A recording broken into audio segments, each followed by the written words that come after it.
मठों और मंदिरों से समृद्ध असम के देवी पीठ आदि स्थलों एवं समृद्ध चरित्रों पर लिखी गई सर्जनात्मक रचनाएं बहुत कम हैं।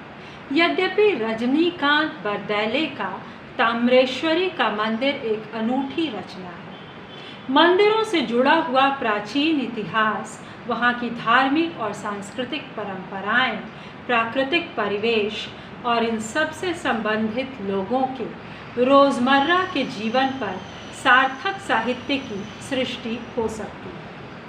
ऐसी रचनाओं के अध्ययन से हम प्राचीन इतिहास, शिल्पकला, चित्रकला, लोककला, लोकगाथा, लोक विश्वास और सामाजिक परंपराओं के उनके विभिन्न तथ्यों के बारे में ज्ञान लाभ कर सकते हैं। ऐसे अध्ययन को साहित्य का रूप देने के लिए चाहिए खोजी मन और अधिक श्रम साधन। अतीत की गहराई में प्रवेश कर सूक्ष्म रूप से उस समय के परिवेश और समाज को देखा जाए तो उससे उत्कृष्ट साहित्य की सृष्टि हो सकती है। उदाहरण के तौर पर शिव सागर के विभिन्न मठ और मंदिर, नेढेरी ढींग के शिव मंदिर, ग्वालपाड़ा का सूर्य पहाड़, तेजपुर का महाभैरव मंदिर और गुवाहाटी के कामारण्य, नवग्रह और उमानंद जैसे मंदिरों में लेखकों को निस्संदेह सार्थक साहित्य के लिए भरपूर सामग्री है। सैकड़ों वर्षों से ये धार्मिक स्थान, पहाड़ और मठ समूह कितने ही घटना चक्रों के मौन दर्शक बने हुए हैं। चाहे तो इन सबको आधार बनाकर लिखे गए साहित्य को मंदिर साहित्य नाम दे सकते हैं। यह सुखद बात है कि असमिया की प्रख्यात लेखिका इंदिरा गोस्वामी मामोनी रायसम गोस्वामी ने अपने गंभीर अध्ययन से देवी पीठ कामाख्या के इतिहास एवं लोक गाथाओं से सामग्री लेकर उपन्यास छिन्नमस्तार भानुदरो छिन्नमस्ता की रचना की है। यह उपन्यास पहले धारावाहिक रूप में असमिया पत्रिका गरीयसी में प्रकाशित हो चुका है।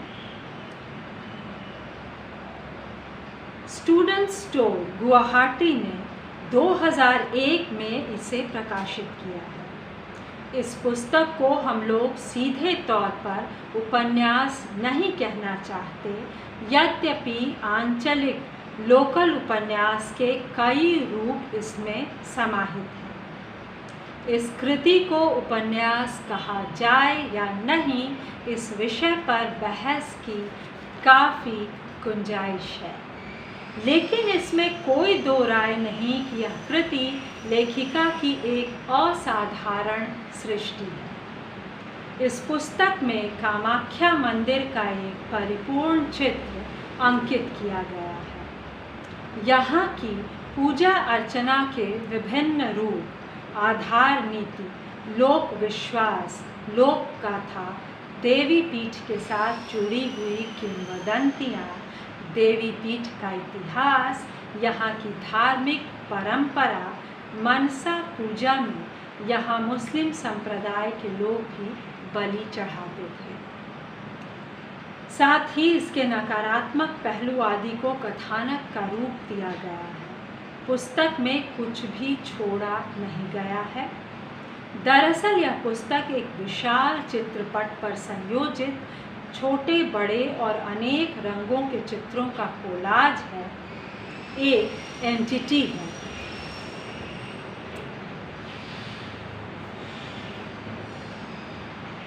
इस पुस्तक में जिस उद्देश्य को साधा गया है, जिसे कथानक के अंत में विस्तृत रूप में दर्शाया भी गया है, वह है समन्वय। अतः एक तरह से इस पुस्तक को कामाख्या परंपरा का समन्वय, कामाख्या लोड कहा जाना चाहिए।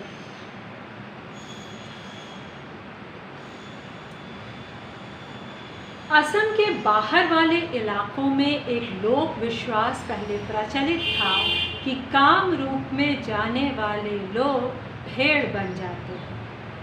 अनपढ़ लोगों के लिए यह विश्वास अलौकिक हो सकता है, लेकिन विज्ञों के लिए यह प्राचीन काम रूप के सुंदर हरे भरे रूप को ही दर्शाता है।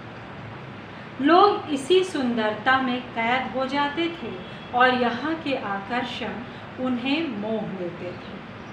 काम रूप और कामाख्या अलग अलग नहीं है। दरअसल काम रूप कामाख्या का उच्चारण एक साथ ही किया जाता है। किसी को भेड़ बनाने वाली या मंत्र मुग्ध करने वाली बात एक असामान्य गुण को ही दर्शाती है। इस उपन्यास में लेखिका ने इस गुण को अच्छी तरह से समझाया है। इसी कारण से यह बहुत ही सरस और रोचक बन गया है। इसे एक बार खोलने के बाद लगातार आखिर तक पढ़ने को मन करता है। इस पुस्तक में परंपरागत अर्थ में कोई लंबी कहानी नहीं है। कहानी के नाम पर बस एक लकीर है, वह भी बीच बीच में मिट जाती है। आखिर में थोड़ी देर के लिए स्पष्ट होती है। नायक या प्रधान चरित्र भी सही अर्थ में यहाँ नहीं है, लेकिन चर्चा की सुविधा के लिए कृति के 2-4 व्यक्तियों को हम चरित्र ही कहेंगे। कहानी घटनाओं से भरपूर है, लेकिन कोई भी घटना एक ही बिंदु से नहीं निकलती। जैसे सारी घटनाएं अपने आप घट रही हैं। चरित्रों में जो संघर्ष और विरोध दिखाया गया है, उनकी शुरुआत भी बहुत देर से हुई है। यह विरोध और मतभेद देवी के लिए दी गई पशु बलि के संबंध में दिखाई गई है। पुस्तक के अधिकांश भाग में देवी पीठ की धार्मिक और इनके चरित्र में सांस्कृतिक परंपराओं से जुड़े अनेक तथ्य भरे हुए हैं। इनके चरित्र में लेखिका ने सूक्ष्म दृष्टि, जिज्ञासा और खुले मन का परिचय दिया है। इसमें उन्होंने इस क्षेत्र के अतीत को गहराई तक खोजा है, और वह भी इस तरह कि पाठक अपने आप उसमें लीन हो जाते हैं, सिर्फ दर्शक बनकर चुपचाप नहीं रहते। वे भी उपन्यास के अंश बन जाते हैं। इसी में लेखिका की असामान्य पारदर्शिता झलकती है। उन्होंने सचेत होकर इस पुस्तक में उद्देश्य को व्याख्यापित किया है। कला कौशल से पुस्तक को रंगीन नहीं बनाया, यह बात पाठक बड़ी आसानी से समझ सकता है। कथानक की शुरुआत की गई है छिन्नमस्ता के मंदिर के जटाधारी सन्यासी और डॉरथी ब्राउन नाम की एक अंग्रेज महिला के प्रसंग से। कॉटन कॉलेज के अध्यापक रॉबर्ट ब्राउन की पत्नी डॉरथी के बच्चे नहीं हैं। उसी के इलाज के लिए वह इंग्लैंड गई थी। वापस आने पर उसे पता चला कि उसके पति के साथ एक खासी जनजाति की महिला का नाजायज संबंध है। डॉरथी का स्वाभिमानी मन दुखी हो उठा। मन की शांति के लिए वह छिन्नमस्ता के सन्यासी के आश्रम में चली गई। इस आश्रय का स्वरूप क्या है, यह उपन्यास में कहीं भी खुलकर नहीं लिखा गया है, लेकिन पाठक समझ सकते हैं कि यह एक प्रकार का आध्यात्मिक या आत्मिक संबंध है। कहानी के अंत में डॉरथी छिन्नमस्ता के सन्यासी से कहती है, मैं रहूँगी, मैं हमेशा तुम्हारी छाया बनकर रहूँगी। हमारे संबंध का कोई नाम नहीं है। हमारा संबंध दुनिया में एक अनूठा संबंध है, विशेष संबंध है, एक श्रेष्ठ संबंध है। उल्लेखनीय यह है कि डॉरथी को असमिया भाषा अच्छी तरह से आती थी। वह कामाख्या पीठ में ही रहती थी। पति के अनुरोध और विनती के बावजूद वह अपने घर लौटती नहीं। सन्यासी के साथ एक सुंदर विदेशी युवती का संबंध आसपास के लोगों में कौतूहल पैदा करता है। उनके संबंध को लेकर लोगों के बीच कई तरह की रोचक चर्चा भी हुई है। इसी प्रसंग को तरसा किनारे से आया एक अन्य सन्यासी बढ़ चढ़कर प्रसारित करता है और वहाँ के जनजीवन को भड़काता है।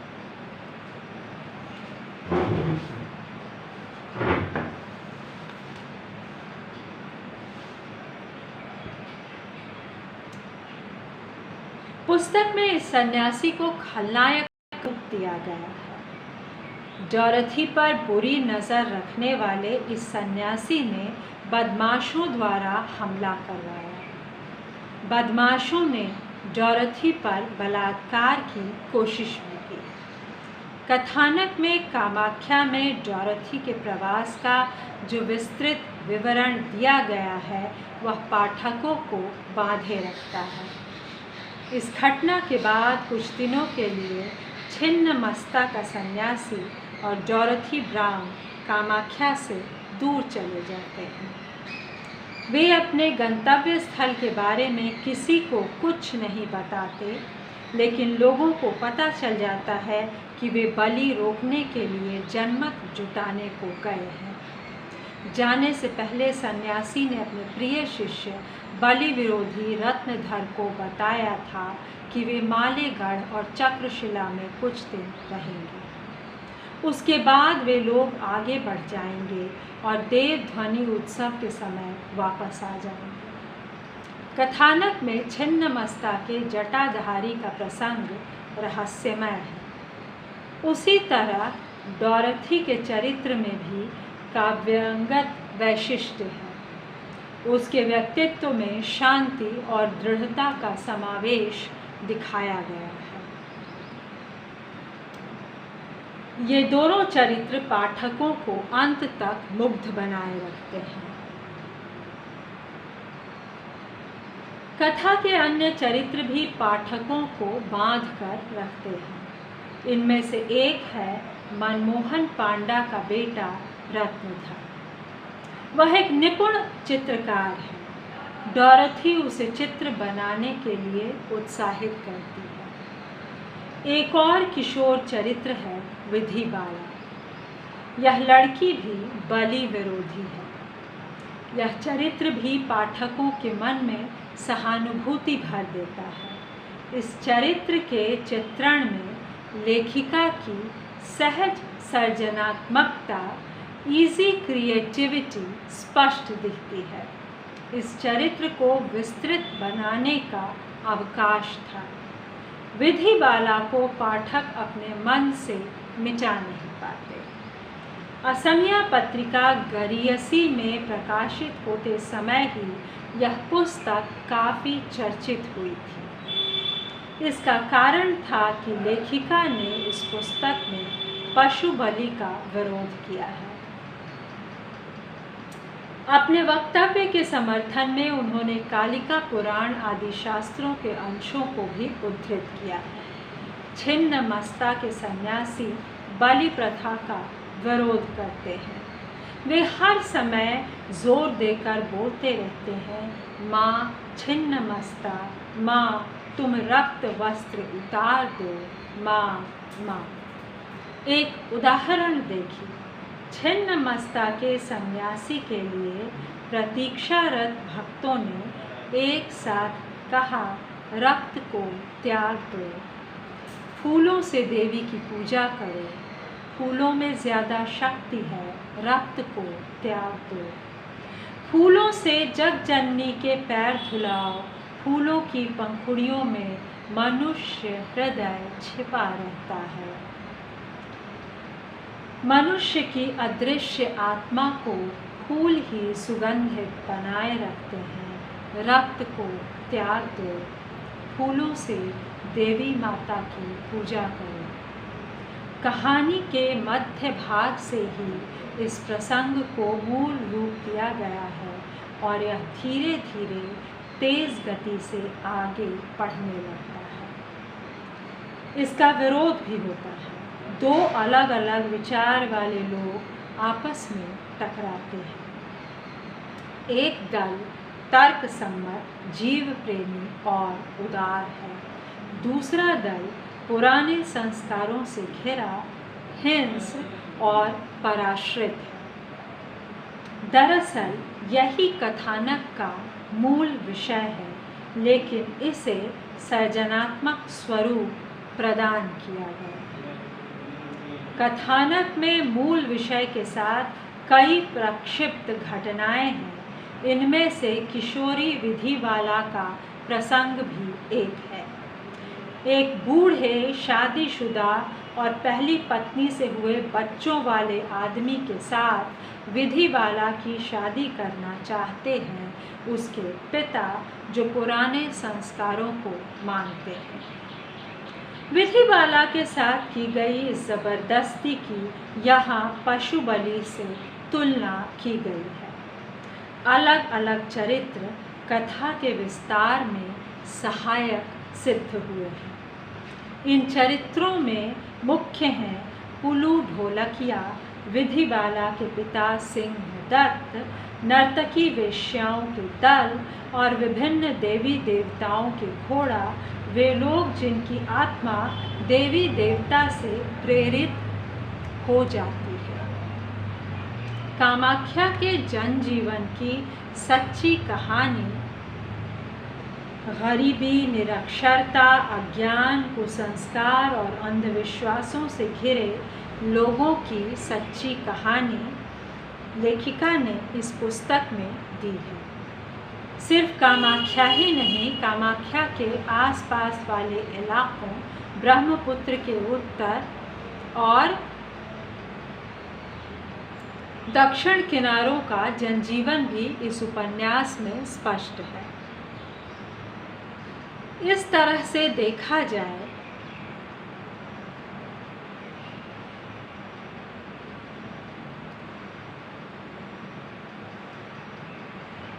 तो इस उपन्यास को एक सामाजिक दस्तावेज, ह्यूमन डॉक्यूमेंट कहा जा सकता है। समाज के पिछड़े और शोषित वर्ग के प्रति इंदिरा गोस्वामी की संवेदना इस कृति के हर प्रसंग में स्पष्ट झलकती है।